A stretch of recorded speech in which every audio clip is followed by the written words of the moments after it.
ಅಧಿಕಾರ ಹಂಚಿಕೆಯ ಸಂಘರ್ಷದಲ್ಲಿ ಮತ್ತೆ ದಲಿತ ಸಿಎಂ ಕೂಗು. ದಲಿತ ಸಿಎಂಗೆ ಬಸವಮೂರ್ತಿ ಮಾದಾರ ಚೆನ್ನಯ್ಯ ಶ್ರೀ ಆಗ್ರಹಿಸಿದ್ದಾರೆ. ಸದ್ಯ ಸಿಎಂ ಸ್ಥಾನದಲ್ಲಿ ಸಿದ್ದರಾಮಯ್ಯ ಮುಂದುವರೆದಿದ್ದಾರೆ. ಸಿಎಂ ಸ್ಥಾನದಿಂದ ಇಳಿದ್ರೆ ದಲಿತರಿಗೆ ಅವಕಾಶ ನೀಡಬೇಕು. ಖರ್ಗೆ, ಪರಮೇಶ್ವರ್, ಕೆಎಚ್ ಮುನಿಯಪ್ಪರಿಗೆ ಅವಕಾಶ ಕೊಡಿ ಅಂತ ಚಿತ್ರದುರ್ಗದಲ್ಲಿ ಬಸವಮೂರ್ತಿ ಮಾದಾರ ಚೆನ್ನಯ್ಯ ಶ್ರೀಗಳು ಹೇಳಿಕೆ ಕೊಟ್ಟಿದ್ದಾರೆ. ಅಧಿಕಾರ ಹಂಚಿಕೆಯ ಸಂಘರ್ಷದಲ್ಲಿ ಈಗ ಮತ್ತೆ ದಲಿತ ಸಿಎಂ ಕೂಗು ಕೇಳಿಬರ್ತಾ ಇದೆ. ಮುಖ್ಯಮಂತ್ರಿ ಸಿದ್ದರಾಮಯ್ಯನವರು ಅಧಿಕಾರಕ್ಕೆ ಬಂದು ಇಲ್ಲಿವರೆಗೂ ತುಂಬ ಚೆನ್ನಾಗಿ ಆಡಳಿತ ಮಾಡ್ಕೊಂಡು ಬಂದಿದ್ದಾರೆ. ಈಗ ಕಳೆದ ಹಲವಾರು ತಿಂಗಳುಗಳಿಂದ ಮುಖ್ಯಮಂತ್ರಿ ಸ್ಥಾನದ ಬಗ್ಗೆ ಚರ್ಚೆಯನ್ನು ಆರಂಭ ಆಯಿತು.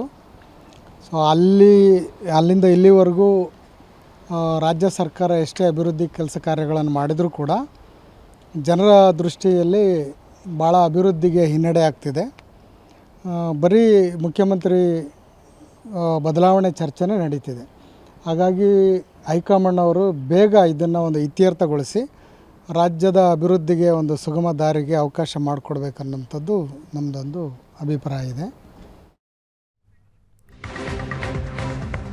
ಸಿದ್ದರಾಮಯ್ಯ ಅಹಿಂದ ಇರಬಹುದು, ಆದರೆ ಒಕ್ಕಲಿಗರು ಏನು ಮಾಡಬೇಕು? ಡಿಸಿಎಂ ಡಿಕೆ ಶಿವಕುಮಾರ್ ಅವರಿಗೂ ಕಾಂಗ್ರೆಸ್ ಒಂದು ಅವಕಾಶ ಕೊಡಬೇಕು.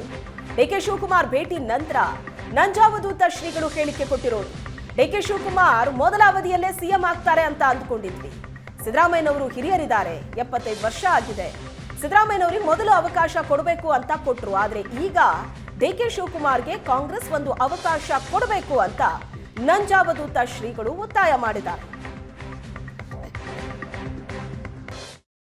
ಶಿವಕುಮಾರ್ ಕೇವಲ ಒಕ್ಕಲಿಗರ ನಾಯಕ ಅಲ್ಲ, ಎಲ್ಲ ವರ್ಗದ ನಾಯಕ.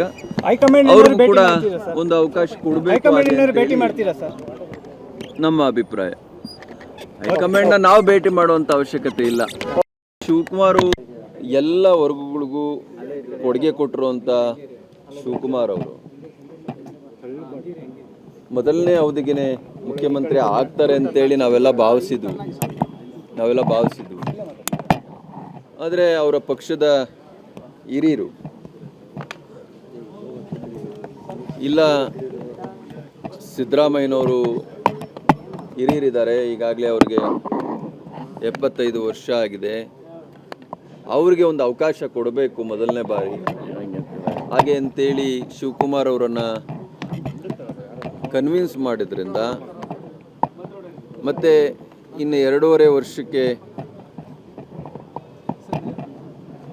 ನೀವು ಮುಖ್ಯಮಂತ್ರಿ ಆಗ್ರಿ ಹಾಗೆ ಅಂತೇಳಿ ಅವರ ಹೈಕಮಾಂಡ್, ನಾನು ಸಿದ್ದರಾಮಯ್ಯನವ್ರನ್ನ ಹೇಳಲ್ಲ, ಅವರ ಹೈಕಮಾಂಡ್, ಅವರ ಪಕ್ಷದ ಹಿರಿಯರು ಮಾತು ಕೊಟ್ಟಿದ್ರಿಂದ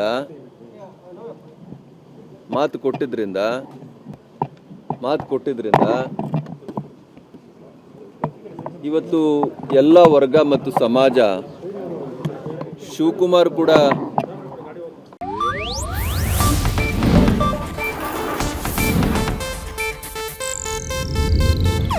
ಇದು ಏಷ್ಯಾನೆಟ್ ನ್ಯೂಸ್ ನೆಟ್ವರ್ಕ್ ಪ್ರಸ್ತುತಿ.